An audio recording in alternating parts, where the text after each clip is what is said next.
Louvado seja Deus, nesta atmosfera de glória,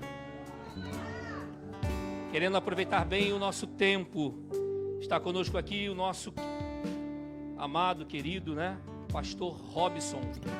Quantos querem receber o Pastor Robson com muita alegria, com muita entusiasmo, com muito amor no seu coração? Vamos dar uma salva de palmas para Jesus, pela vida do Pastor Robson. Aleluia, aleluia. Cadê o microfone do pastor? Como vocês sabem, nós como igreja, família Defamec, estamos debaixo desta cobertura espiritual do nosso amado Pastor Robson. Eu costumo dizer, e vou dizer sempre, sou mais velho do que ele, mas não parece, Sou mais bonito. Mas com muita alegria eu quero passar aqui a direção, a palavra ao nosso Pastor Robson. Amém? Quantos creem que Deus tem uma palavra vinda do céu, fresquinha para o nosso coração? Diga, eu creio. Pastor Robson está em casa. Meus queridos, a paz do Senhor. Se contrariar dá problema, então é melhor deixar ele acreditar. Meus irmãos, tome o seu assento em nome de Jesus. Fazer o quê? Quem está com o microfone na mão sempre tem o poder, Meus irmãos, é uma alegria muito grande estar aqui mais uma vez com os irmãos, nesta casa maravilhosa. E estamos felizes em saber que a Defamec não para. A obra avança e vai continuar crescendo. Eu sei que os irmãos estão mais ousados do que da última vez que eu estive aqui, porque agora os irmãos acrescentaram uma frase, Não sei se o pastor Everaldo falava isso, a igreja da cidade. Uma igreja da cidade, o pastor Everaldo já falava? Essa eu não me lembro dele falar, não. Então a igreja quer ser a igreja da cidade. Eu quero louvar a Deus, porque, irmãos, eu creio que tudo que o Senhor prometeu e revelou no seu tempo vai se cumprir. Às vezes a gente não entende, mas vai se cumprir. Eu tenho vivido mais de 30 anos diante de Deus. E a minha mais recente experiência com Deus falou muitas coisas ao meu coração, e isso levou alguns anos para eu, inclusive, tomar a decisão. Mas Deus já havia me falado muita coisa. E aí tem uma hora que você precisa, não que todos precisam, naquele momento eu precisei, Eu precisei pedir a Deus que Deus fizesse algo que eu precisava que Ele fizesse. Eu precisava. Deus não precisava fazer, mas eu precisava. Então eu fiz uma prova com Deus, igual o Gideão fez. Eu tirei alguns dias. Foram mais de 50 dias em jejum e oração. E os últimos 8 dias foram isolados, lá num local na ilha chamado Jardim da Oração. Algumas pessoas aqui conhecem, talvez. Eu fiquei lá 8 dias ininterruptos. Eu só voltava para casa para dormir, trocar de roupas.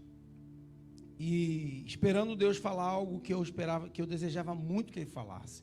E Deus falou. E quando Deus confirmou aquilo que eu havia pedido que Ele confirmasse, aí eu me rendi aos planos de Deus. Me rendi mesmo, naquele lugar eu me rendi. No momento em que eu me rendi, eu me lembro como hoje. No momento em que eu de fato disse, Senhor, eu me rendo, eu levanto as mãos e não vou fazer mais nenhuma resistência. Eu entrego tudo a Ti, do jeito que o Senhor quiser eu vou fazer. Nesta hora, o Senhor ampliou a minha visão. Aquilo que eu tinha visto ou sonhado, ou que Deus havia me falado, naquele momento a minha visão ampliou, tomou uma nova dimensão.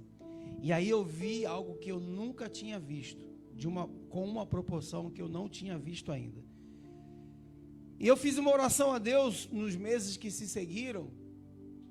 E eu me lembro como hoje que eu perguntei a Deus se o tamanho daquela profecia, se o tamanho daquela visão eu veria nos meus dias. Eu disse, Senhor, eu não acho que terei tempo para viver ou para ver tudo isto.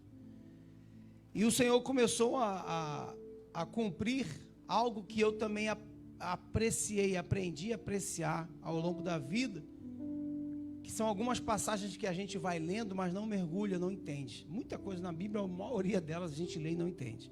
Não entende porque não medita. E por não meditarmos, nós nunca vamos entender.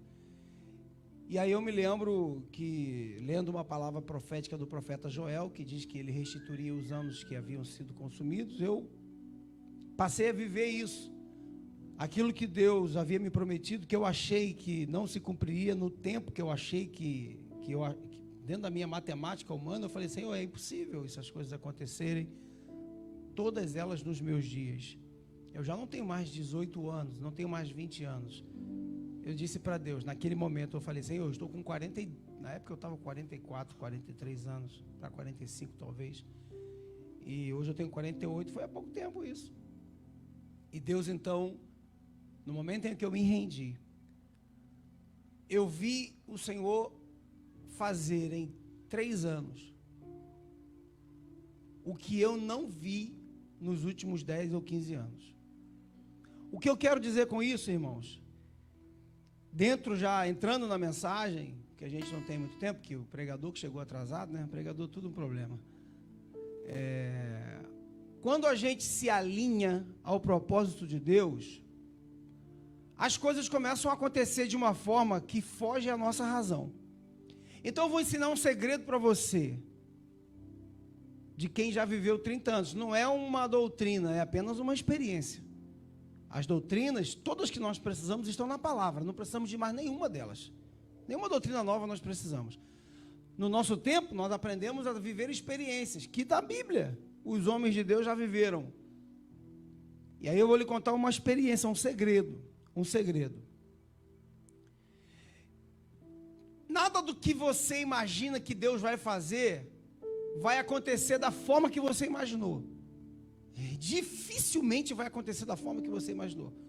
Nós não somos capazes de mencionar o que Deus tem para a gente. Deus disse que vai fazer uma coisa e na sua cabeça você projeta tudo. Vai ser assim, assim, assim, assim. Quando chega o tempo de acontecer, geralmente não acontece da forma que você imaginou.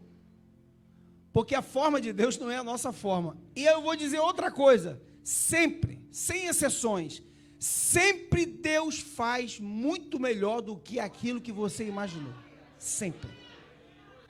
Eu não estou dizendo aquilo que eu ouvi, nem daquilo que eu li. Eu estou dizendo aquilo que eu vivi, que eu estou vivendo.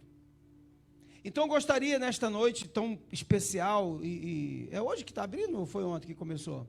Hoje está abrindo a semana de avivamento, né?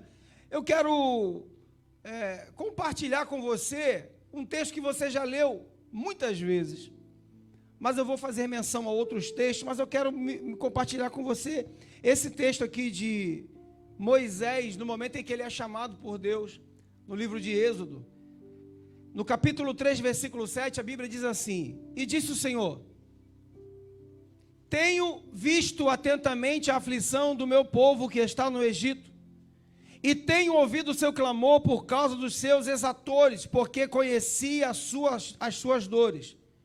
Portanto, desci para livrá-los da mão dos egípcios e para fazê-los subir daquela terra a uma boa e larga, a uma terra boa e larga, a uma terra que mana leite e mel, ao lugar do cananeu, do eteu, do amorreu, do perizeu e do eveu e do jebuseu. Agora, eis que o clamor dos filhos de Israel é vindo a mim, e também tenho visto a opressão com que os egípcios os oprimem. Vem agora, e eu te enviarei a Faraó, para que tires o meu povo, os filhos de Israel, do Egito. Moisés então disse a Deus, quem sou eu, que vá a Faraó e tire do Egito os filhos de Israel? E disse, certamente eu serei contigo, e isto te será por sinal, de que eu te enviarei, quando houveres tirado este povo do Egito, servireis a Deus neste monte. Esse texto é muito conhecido e eu quero ser bem objetivo mesmo, não quero aqui ficar enrolando muito, até porque dispensa. Obrigado, querido. Em primeiro lugar, irmãos, eu quero compartilhar com vocês e me permita com todo carinho e respeito, talvez contar uma ou outra experiência da minha própria vida. A gente não é bom ficar falando experiência própria, não é bom, não é bonito isso. A Bíblia fala sobre isso, inclusive, louvem-te os lábios alheios, não os teus próprios lábios. Então é muito bom quando a gente conta a experiência dos outros. Quando a gente conta a nossa, parece até que a gente está se auto-elevando, exaltando, E eu peço licença para os irmãos para fazer isso. Se eu fizer, não é nenhuma intenção aqui de promover a minha experiência como se ela fosse melhor do que a sua ou de qualquer outra pessoa que você conheça. Não é essa a intenção. Mas eu quero talvez usar uma ou outra experiência particular para poder enriquecer aquilo que eu pretendo compartilhar com os irmãos, que é fruto desta minha jornada na presença de Deus, desses mais de 30 anos na presença do Senhor, para uma igreja viva, uma igreja que não é uma igreja nova. Os irmãos não são uma igreja nova, afinal de contas já se passaram alguns anos, são crentes maduros. Em primeiro lugar, irmãos, para nós alinharmos a nossa vida com o propósito de Deus, nós precisamos saber das consequências que isso vai gerar. Não existe nenhuma decisão tomada diante de Deus que não vai gerar alguma coisa da nossa parte. Deus, Ele em todos os relacionamentos que existem na Bíblia, no Velho Testamento, no Novo Testamento, em todos. Pessoas que querem viver um experimento especial com Deus, que querem viver o novo com o Senhor e querem alinhar com Deus a sua vida, sempre vai haver alguma coisa de que você abrirá mão, algumas consequências que você precisa saber, há algum preço que você precisa saber que você vai ter que pagar. Não é nada caro, não é nada impossível, não é nada que você não possa fazer, mas vai te custar alguma coisa, vai te custar. Eu estava numa reunião, certa vez, há pouco tempo atrás, e eu vi grandes homens, que hoje são vozes influentes no Brasil e no mundo, contando as suas experiências. Foi praticamente o dia inteiro, naquele local onde eu estava em São Paulo, o dia inteiro. Em determinado momento do dia, lá por volta de 1h da tarde, um sol terrível, estávamos no estádio, um sol terrível. Eu me deitei um pouco no chão, irmãos, porque eu estava desde as 8 horas da manhã e a programação ia terminar às 23. Nós estávamos lá, eu cheguei 8 horas da manhã lá.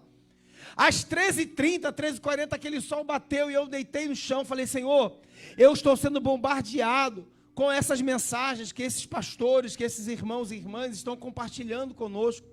Eu gostaria de te fazer esta e esta pergunta, e eu fiz algumas perguntas para Deus. E naquele mesmo momento, eu não obtive a resposta naquele exato momento. Cerca de 1h30 depois, um pastor bem idoso, de todos os pastores que ministraram naquela noite, naquele dia inteiro, foram dezenas deles.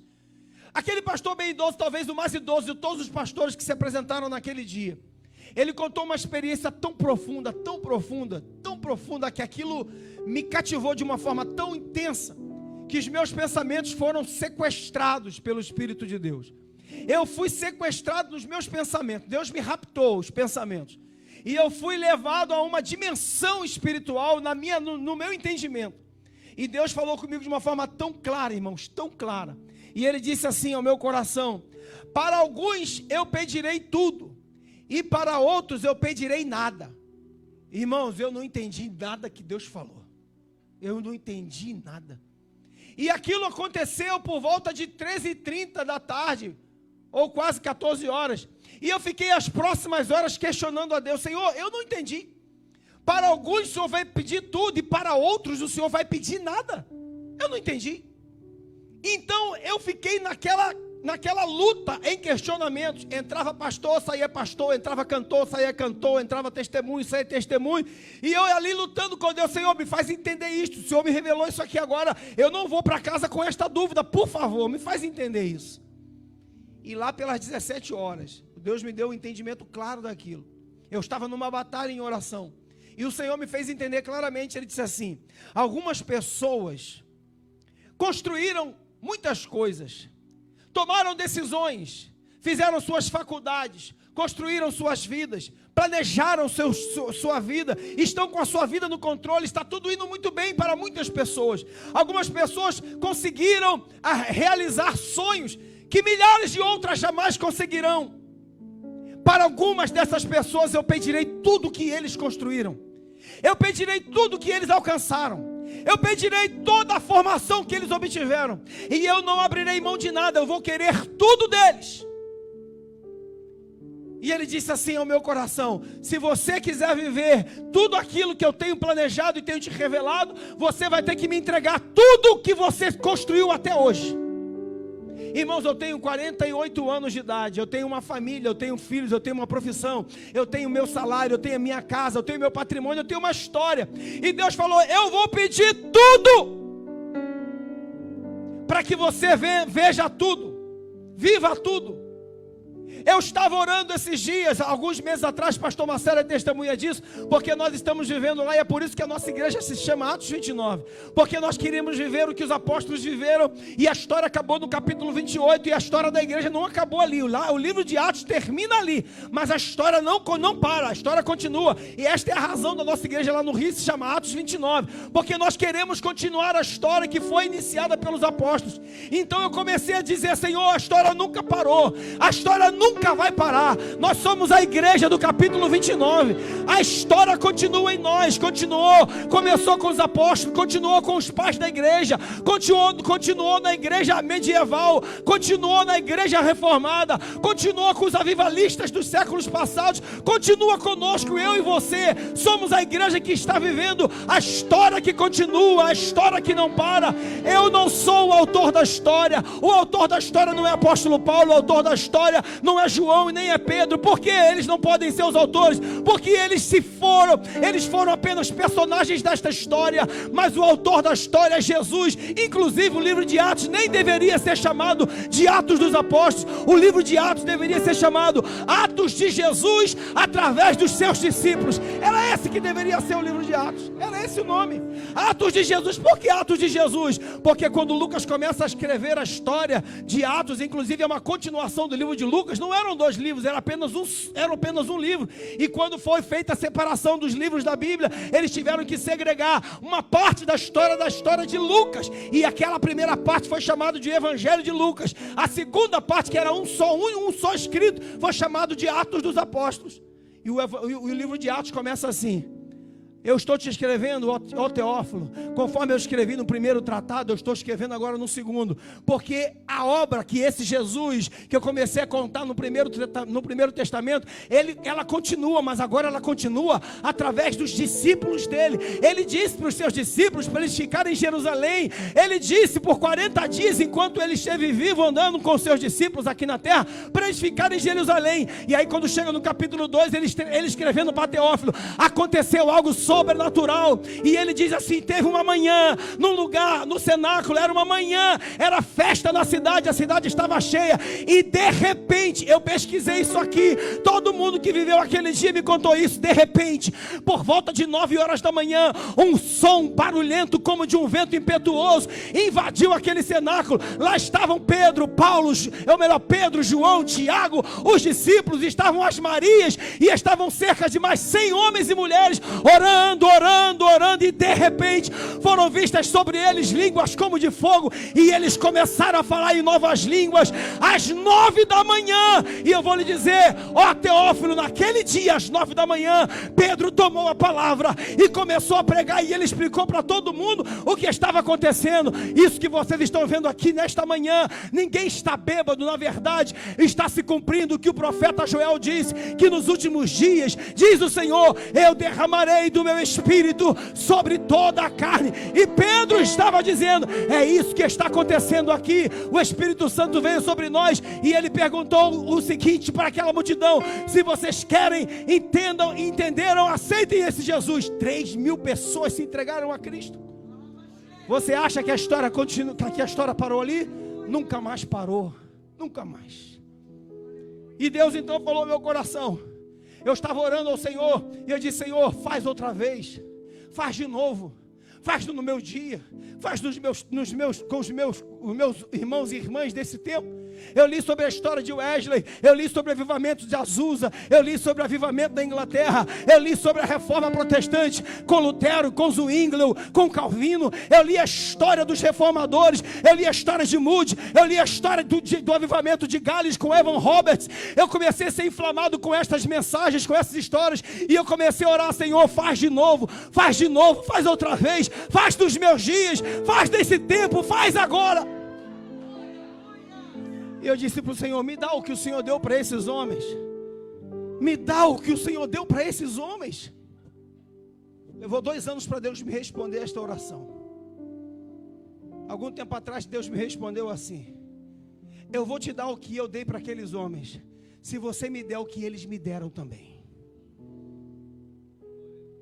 Oh, meu irmão, alinhamento com o propósito de Deus vai te custar alguma coisa. O alinhamento vai te custar alguma coisa. E eu comecei a entender a primeira resposta para aquela pergunta que eu fiz naquele dia ensolarado em São Paulo. E a segunda pergunta que não teve resposta ainda, foi: eu tirarei de alguns tudo, de outros nada. Eu vou pedir o nada. E aí eu fiquei assim: Senhor, o que é o nada? E aí Deus falou ao meu coração: de pessoas como você, eu vou pedir tudo que vocês tiveram e construíram até hoje.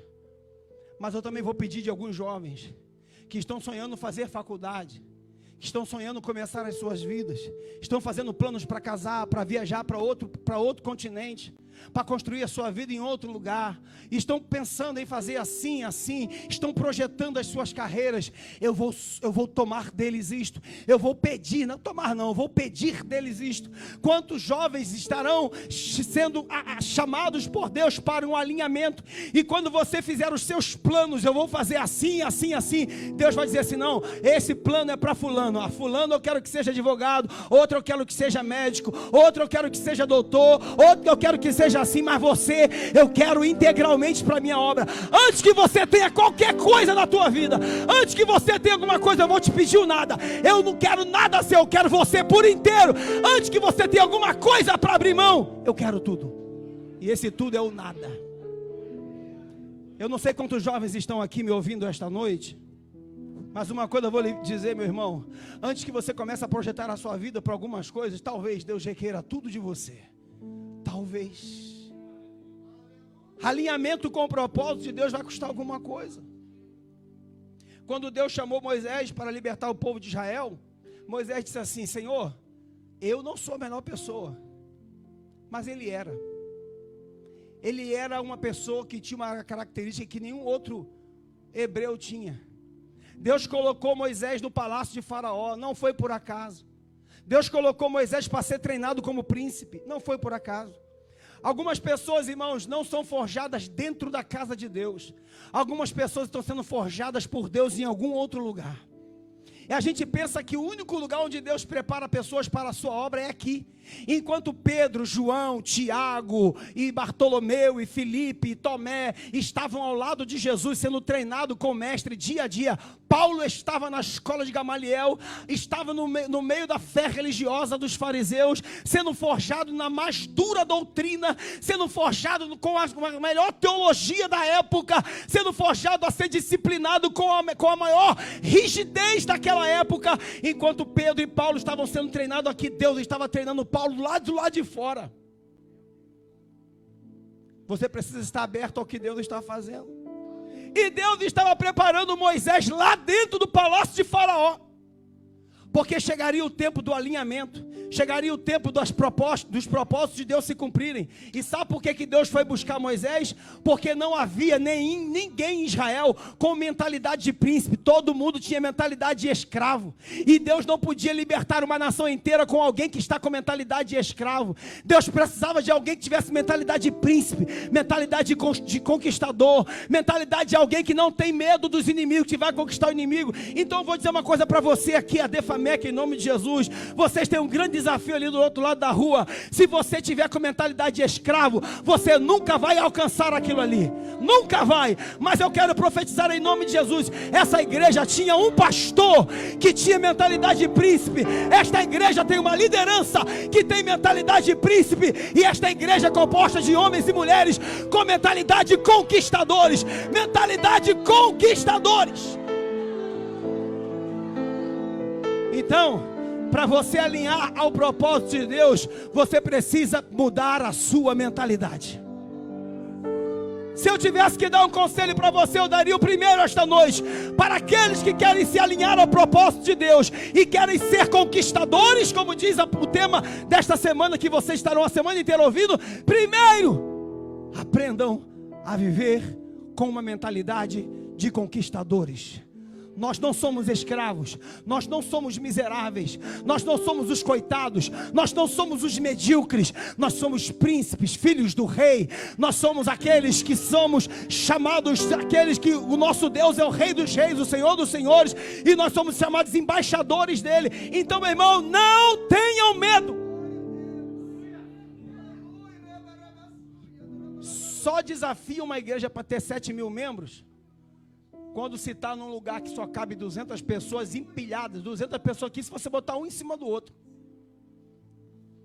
E eu fico imaginando onde é que o pastor Everaldo estava com a cabeça, quando ele mandou vocês começarem a orar por 7.000 pessoas. Botar onde? Aqui?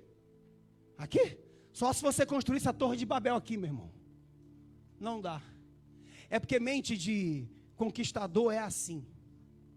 A gente não enxerga com os nossos olhos, a gente enxerga com os olhos de Deus.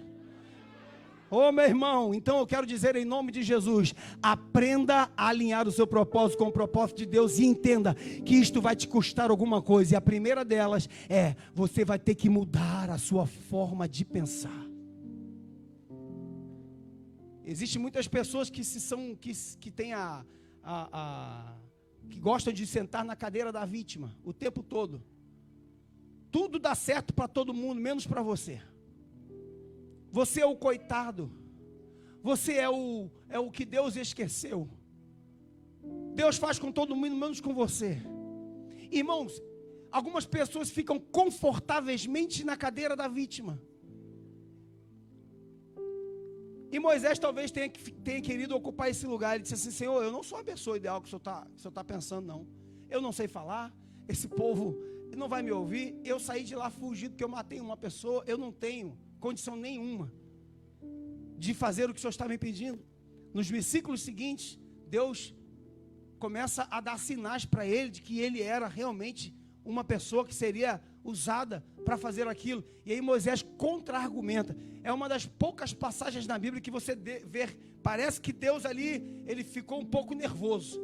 Ficou um pouco, numa linguagem bem nossa aqui, contextualizada, ficou estressado com Moisés. Que ele estava ali conversando com Moisés, falando, e Moisés dando um monte de desculpas, e uma desculpa atrás da outra, obrigado querido, uma desculpa atrás da outra, e de repente Deus, quem foi que deu a boca ao homem? Deu aquela bronca nele assim, ele deu uma recuada, e Deus então deu sinais de que ele seria realmente este homem. Irmãos, se você entender que você precisa ter uma mente mudada, você vai estar se preparando para viver um alinhamento de Deus. Uma outra coisa que eu quero compartilhar com você, a primeira delas é esta. Você precisa mudar a sua mentalidade, ou permitir que Deus mude a sua mentalidade. A segunda é, você precisa entender que todas as vezes que nós nos alinhamos ao propósito de Deus, alguma coisa nova de Deus começa a acontecer. Irmãos, e Deus não muda. Repita comigo, Deus não muda. Outra vez. Mas Ele se move, diga isso. Outra vez. Diga a frase toda, por gentileza. Deus não muda, mas Ele se move. E quando Ele se move, meu irmão, alguma coisa começa a acontecer diferente.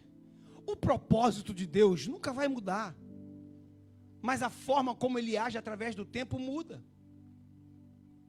Deus chamou Israel para ser aquele povo que estava no Egito, aquele Israel do Egito. Deus chamou esse povo para herdar a terra santa. Esse povo não mudou a mentalidade. Eles saíram do Egito, foram para o deserto, viram tudo aquilo que Deus fez e ainda assim sentiram saudades do Egito, queriam comer cebolas, queriam comer alho, ficavam com vontade. Quando alguém começou a morrer no deserto, eles reclamaram, mas nós tínhamos covas lá no Egito e agora a gente vai morrer nesse deserto. Quando eles tiveram vontade de comer carne, eles reclamaram, lá no Egito nós tínhamos e aqui agora nem isso nós temos. Aí Deus deu carne até para eles passarem mal. Deus deu tanta carne, vocês querem carne? Então eu vou dar carne para vocês, até vocês morrerem de tanto comer carne. Porque era mais do que necessário. E eles podiam até passar mal de tanto comer carne. Eles tinham uma mentalidade de escravo. E Deus deu todos os sinais para eles, de que eles agora estavam num momento diferente, mas o povo não entendeu. Lá na frente, no Sinai, Deus reúne o povo. Porque quando Deus reúne o povo, Deus faz uma revelação. No Sinai, no capítulo 19, Deus faz uma revelação. Então, outra coisa que você precisa aprender, quando Deus está alinhando as coisas na nossa vida, ou quando chega o tempo de alinhamento de Deus para algumas coisas, Deus começa a dar revelações. Revelações. Deus revelou para aquele povo que ele não havia revelado para Abraão, nem para Isaac, nem para Jacó. Porque aquela revelação daquele momento era para aquele tempo. Para cada tempo, Deus vai trazer uma revelação nova. Para cada tempo, Deus vai trazer o que Ele quer fazer para aquele momento. Mas não pense você que uma revelação nova anula o propósito, porque a revelação nova não anula o propósito. O propósito foi sempre o mesmo, aquele que foi prometido em Gênesis capítulo 12. Eu farei benditas todas as nações da terra por sua causa. Você, Abraão, será pai de multidões, e eu vou te abençoar, vou te dar uma terra. Benditos aqueles que bendizerem você, malditos aqueles que amaldiçoarem você. O propósito sempre foi o mesmo, mas a revelação era nova para aquele tempo. E Deus estava dizendo para aquele povo lá em Êxodo capítulo 19: Moisés, reúne o povo todo, porque agora eu vou me apresentar para eles. Eu quero que eles sejam uma nação sacerdotal. Êxodo 19, verso 6. Está lá.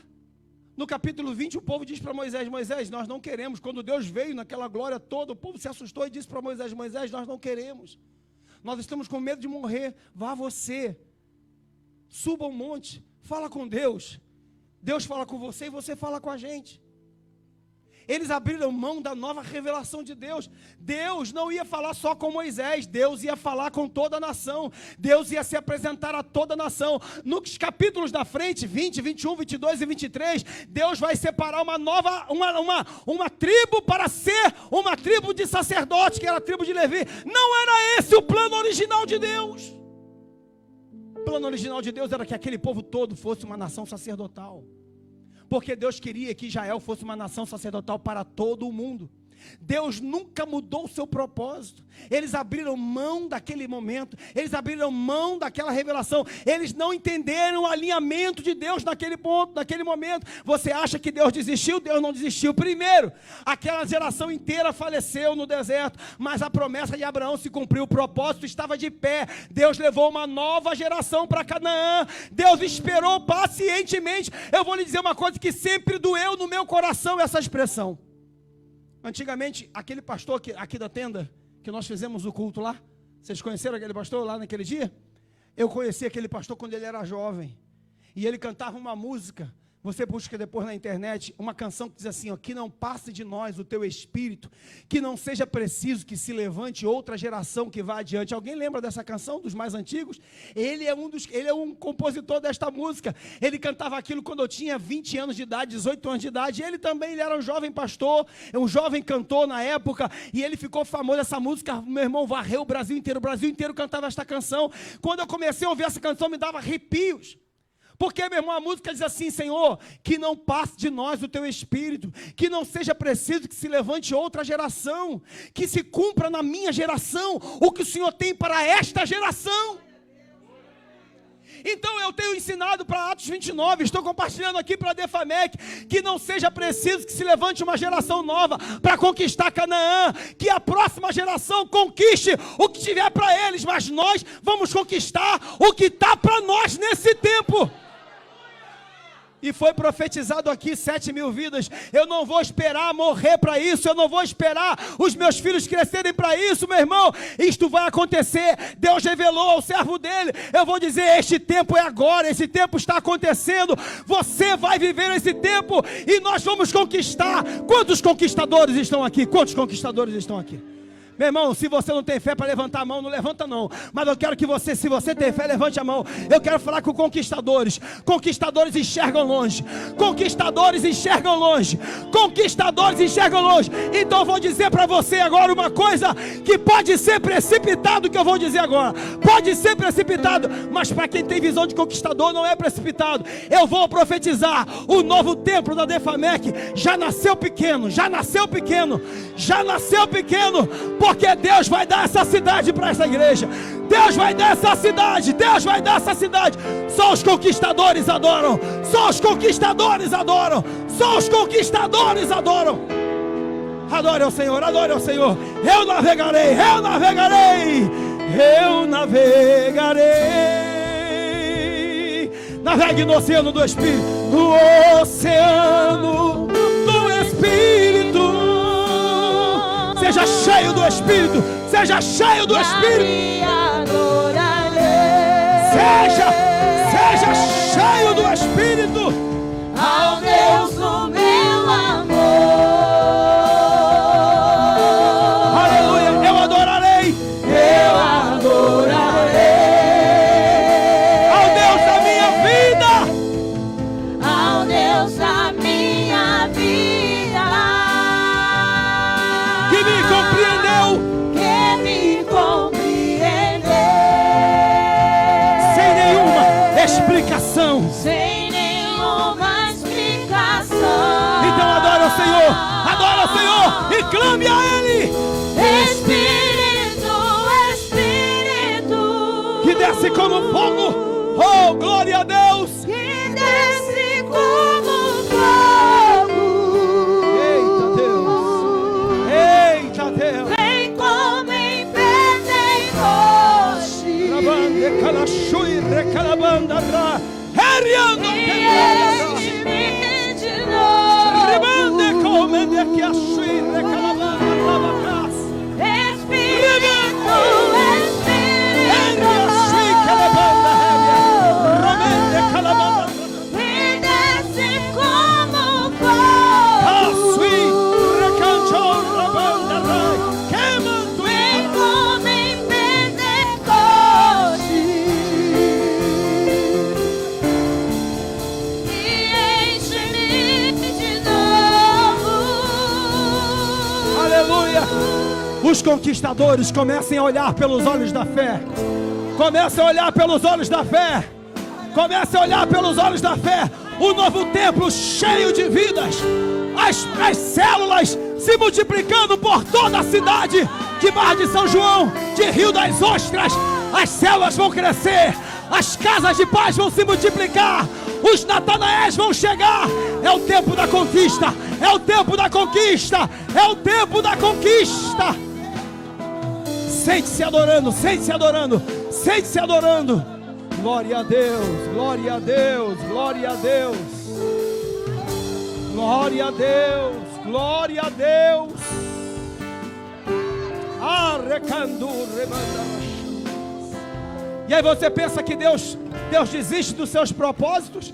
Deus não desiste dos seus propósitos. O tempo muda, Deus se move. A forma que Ele age em cada tempo muda, mas o seu propósito não muda. E Deus não desistiu de entregar a terra de Canaã para os filhos de Israel. Aquela geração não foi capaz de alcançar isso. Deus teve que levantar outra geração. Uma nova geração se levantou e tomou posse da terra. Você acha que Deus desistiu do propósito de fazer uma nação de sacerdotes? Não, pastor. Eu acho que sim, porque Deus levantou uma família sacerdotal. Deus teve que tolerar uma família sacerdotal por alguns anos, alguns milênios. Mas Deus nunca desistiu de ter uma nação sacerdotal. E é por isso que o apóstolo Pedro escreve na primeira carta, no capítulo 2, dos versículos 1 a 5. Vós sois a nação santa, o sacerdócio real. Ô meu irmão, vocês precisam entender que Deus nunca desistiu. Quando Jesus veio ao mundo e morreu, Ele precisou rasgar o véu. Não seria necessário rasgar o véu se a nação inteira tivesse aceitado o propósito de Deus. Aí Deus teve que estabelecer um lugar onde a glória dele ia se apresentar, e só um homem podia ver uma vez por ano. Porque lá no Sinai, ele veio para que todos os olhos pudessem ver, mas o povo rejeitou. E já que o povo rejeitou, Deus teve que se apresentar para um homem uma vez por ano, no tabernáculo. Só uma vez por ano. Quando Jesus veio, Ele veio para levantar uma nação de sacerdotes.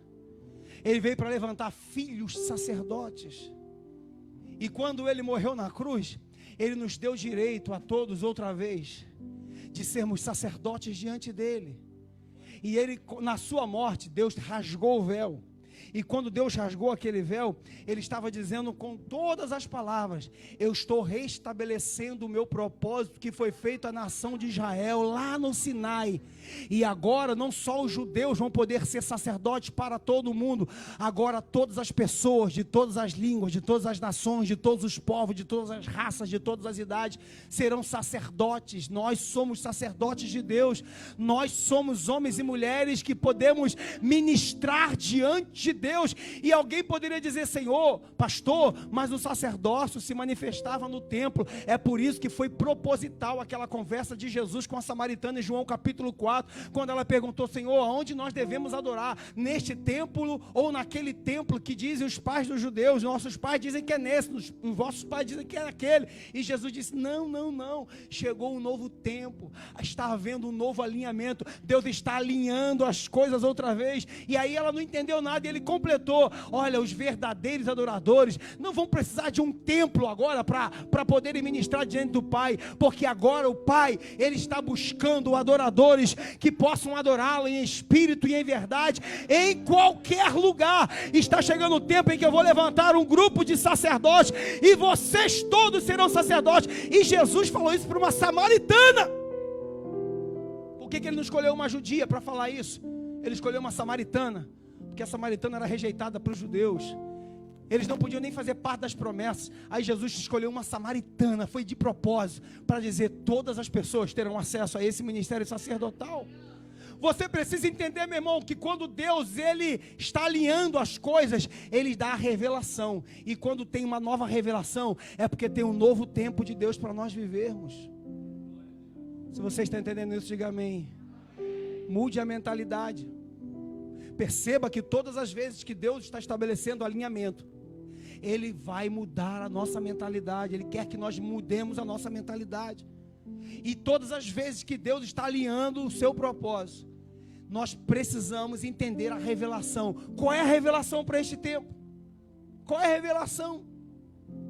Você precisa entender isso. Você precisa entender. Eu vou terminar. Eu ia falar um pouco de Ezequiel, mas o tempo não dá. Eu vou terminar em Abraão. Abraão foi chamado por Deus.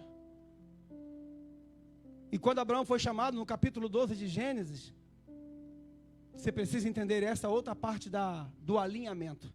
Estava havendo um alinhamento naquele momento. Um alinhamento. Todo alinhamento de propósito vai precisar de mentalidade mudada. Todo alinhamento de propósito haverá uma nova revelação, e para essa nova revelação há um novo comportamento, uma nova forma de se viver no novo tempo. E toda vez que Deus está alinhando um propósito, Deus vai mudar alguma coisa de lugar. Essa é uma das partes mais duras. Deus vai mudar. Nós não entendemos, mas Deus vai mudar.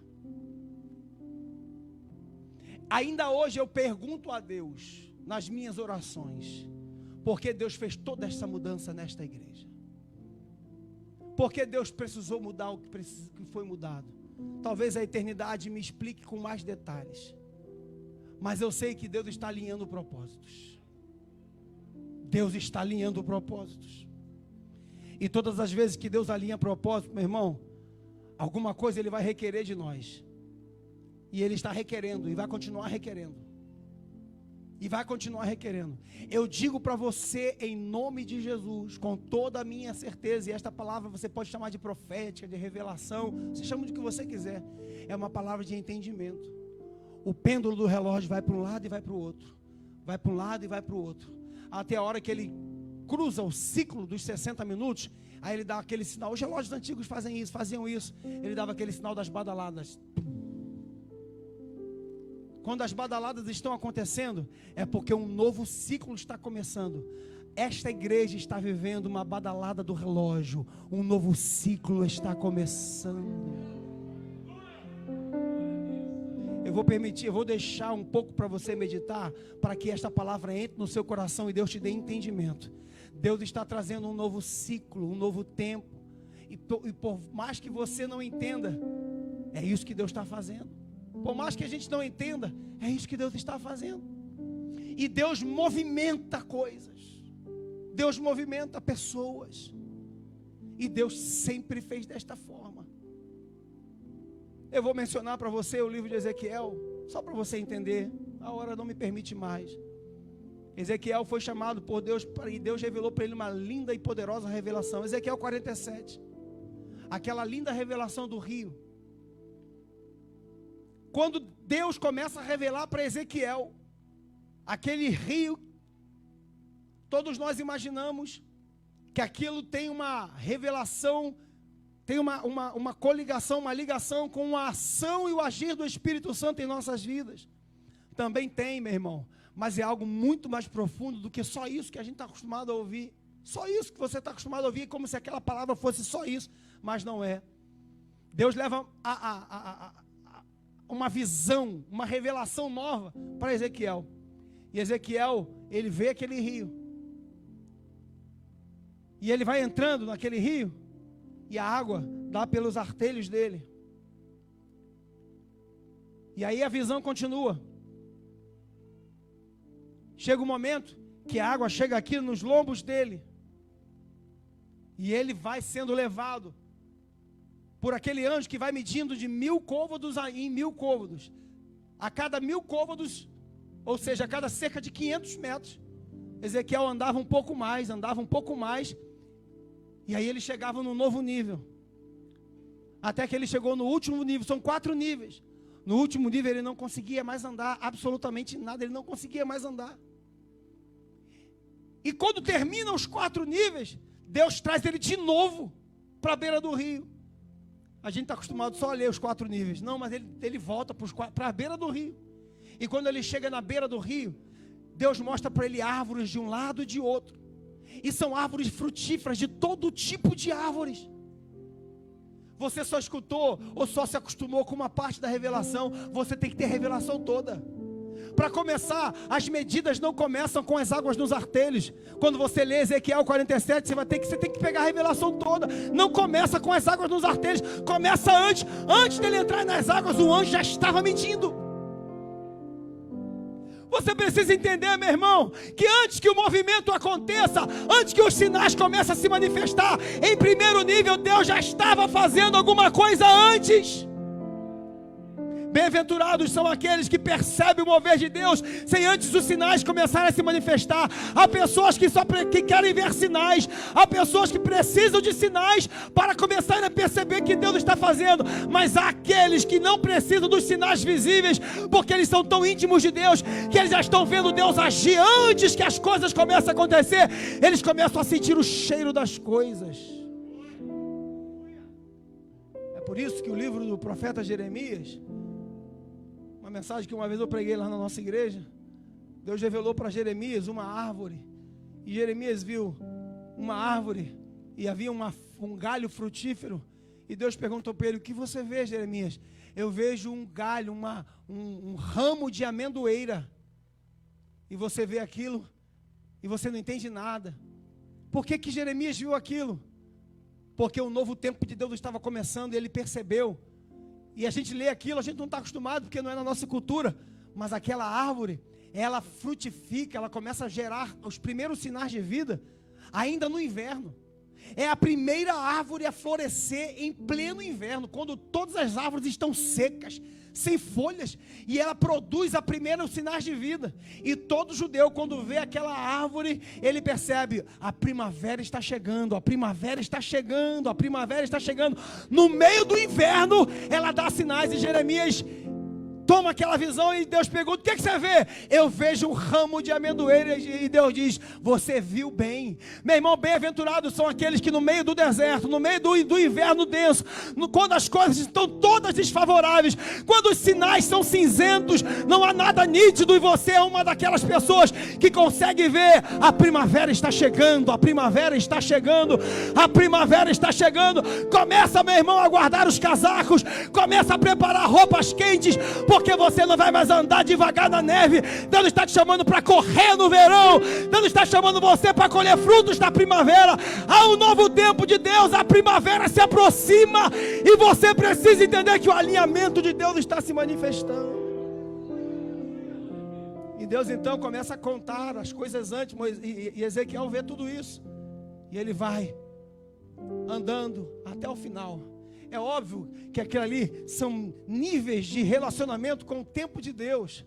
Há um tempo que ele consegue andar com as águas batendo nos artelhos, e aquilo ali gera nele uma forma de andar, e depois ele vai andando com a água nos lombos, e aquilo gera nele uma outra forma de andar, e quando a água está batendo aqui na altura do peito, aquilo já gera um certo desequilíbrio, e ele também consegue ter algum tipo de movimento. Mas quando o rio, quando ele é levado a um novo nível mais profundo, ele não consegue mais. E aí só resta uma coisa, meu irmão. Quando você não consegue mais andar, você tem que mergulhar. E você vai nadar de braçada, e você vai mergulhar algumas vezes. Nós precisamos entender o tempo de Deus, esse alinhamento de Deus. Algumas pessoas se contentam e jamais sairão da beira da praia. Outras pessoas querem ter o controle da sua vida e ficam andando com as águas nos artelhos. Algumas pessoas ainda um pouco mais ousadas vão andar de uma forma mais alinhada com o plano de Deus, mas a água está aqui no seu lombo, você ainda tem o equilíbrio e tem o domínio das coisas. Há aqueles que vão um pouco mais fundo, têm mais intimidade com Deus, conseguem se movimentar com um pouco de dificuldade, porque o Espírito Santo está sempre te incomodando, está sempre conduzindo a sua vida. Você não tem o equilíbrio total, você não tem o controle total, mas você ainda tem algum nível de controle, porque você ainda consegue colocar o pé no chão. Mas há aqueles que não se contentam com isso. Eles entendem que Deus está se movendo e eles não querem ficar na beira da praia, eles não querem ter as águas na sua cintura, ele não quer ter o domínio, mesmo que a água esteja aqui quase cobrindo o seu pescoço, e ele ainda consegue botar o pé no chão. Mas há aqueles que não se contentam com isso, e Deus precisa destes. Aqueles que não querem mais ter a firmeza, não querem mais ter o controle da sua vida, não querem mais ter a firmeza. Não, eu só vou se eu tiver certeza, eu só vou se eu tiver certeza. Não, eu quero viver a plenitude de Deus, eu quero mergulhar, eu quero viver tudo aquilo que eu só leio na Bíblia e não consigo nunca imaginar que isso é capaz de acontecer na minha vida. Então vou dizer para você, meu querido irmão, eu tenho incentivado uma igreja inteira lá no Rio, e o pastor Marcelo vai incentivar vocês aqui da mesma forma.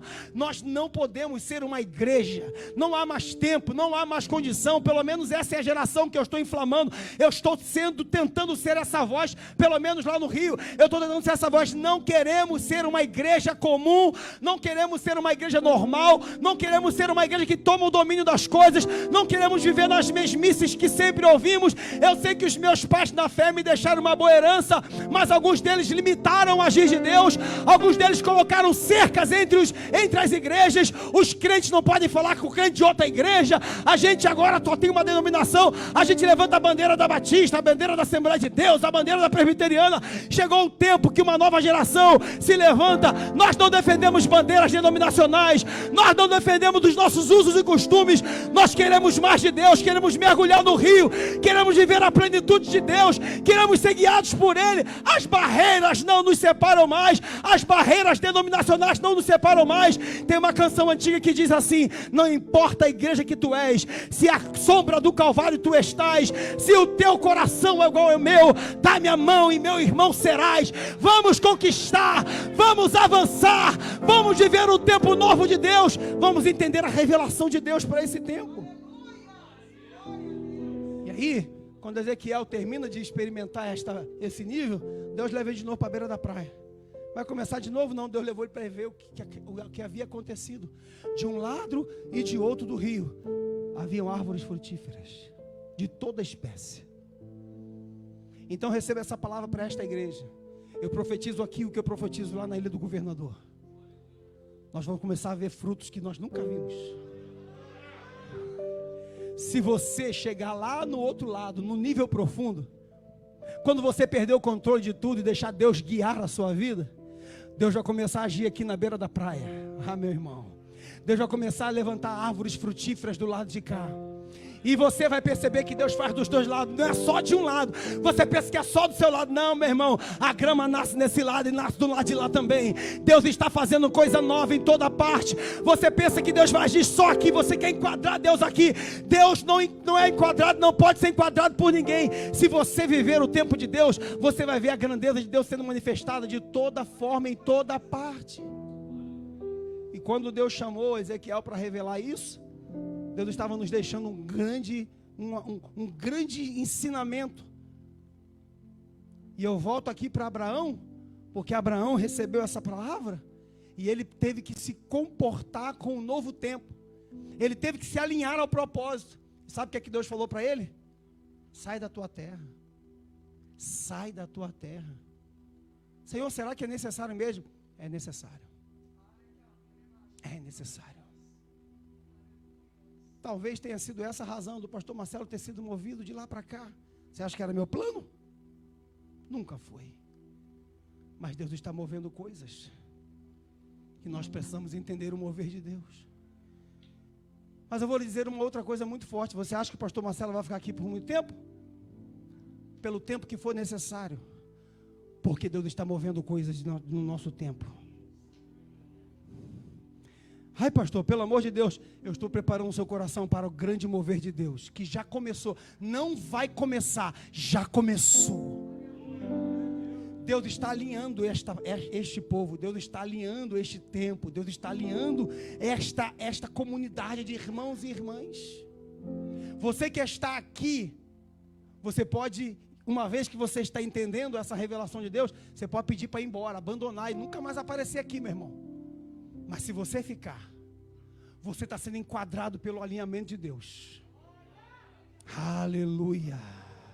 Eu gostaria que todos os irmãos tivessem entendimento da profundidade do que está sendo dito aqui neste lugar esta noite. Mas já que você está ouvindo, você não é mais inocente disso. Você sabia que você não é mais inocente?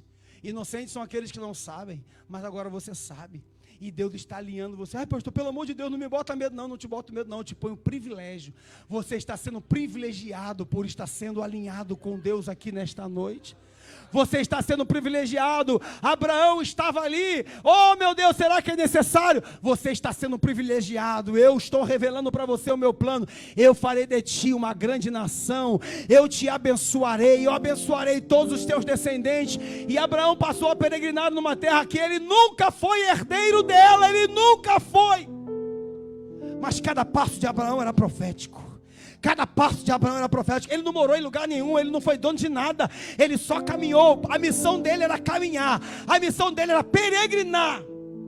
Você pensa que aquilo não tinha sentido nenhum, mas em cada terra, cada lugar que ele botava os seus pés, Deus ia marcando: essa terra eu vou dar aos meus filhos, essa terra eu vou dar aos meus filhos, esta terra eu vou dar aos meus filhos, esta terra eu vou dar aos meus filhos. Então, meu irmão, cada um de nós cumpre uma etapa do projeto de Deus. Eu estou dizendo para esta igreja: há um tempo de conquista que chegou para este lugar, e Deus está alinhando as coisas. Você precisa entender que Deus vai mover algumas coisas.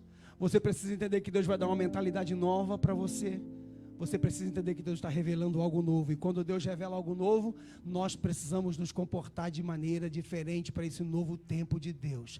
Se você está disposto a viver esse tempo de conquista, fique de pé adorando ao Senhor no seu coração. Aleluia. Glória seja dada ao Senhor Jesus. Ô meu irmão, glória a Deus, glória a Deus, glória a Deus.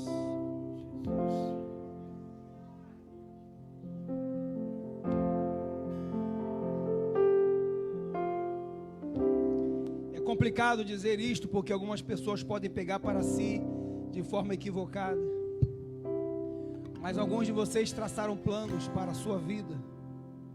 Se você aceitar o desafio que está sendo proposto por Deus aqui esta noite, e se você alinhar a sua vida ao propósito de Deus, pode ser que Deus mude, pode ser não, Deus vai mudar os seus planos. Deus vai mudar os seus planos. Você pode escolher viver o seu plano, o plano da sua vida.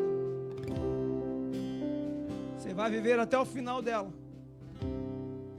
Talvez não aconteça nada de tão diferente e especial. Você vai viver o que todo mundo vive. Mas se você alinhar o seu plano, a sua vida ao propósito de Deus, você vai viver algo que você nunca viveu em toda a sua vida. Aquela passagem eu aprendi essa semana, eu estava conversando com o pastor Luiz Hermínio, ele me contou uma coisa muito forte, eu nunca tinha percebido. Deus chamou Pedro para ser um apóstolo. Pedro ficou com uma dificuldade enorme de pregar, ele era pescador, ele ficou com uma dificuldade enorme de pescar, ele era um pescador.